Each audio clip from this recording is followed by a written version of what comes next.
Så går det fremad med Lions Hestemarked.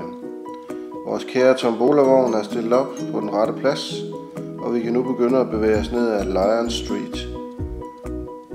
Når vi går ind imellem teltene, så kommer vi hen forbi infovognen og kan bevæge os ind i det store telt, hvor der vil være beerfest lørdag aften.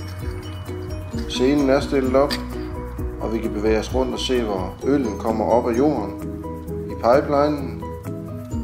Vi kan gå bagom den store bar, og vi kommer ind i burgerbaren, eller det som der bliver til burgerbaren.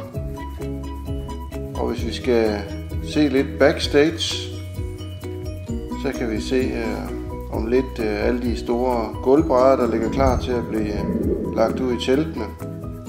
Og det er også herude bagved, at den store container står med alle varerne.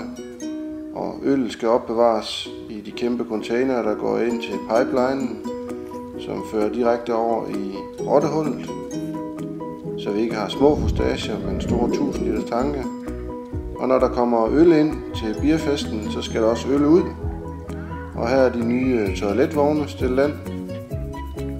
Og så står vi faktisk nede i hjørnet af pladsen, hvor vi optog den første video, og kan nu se ud over pladsen, at der sker lidt i løbet af ganske få dage.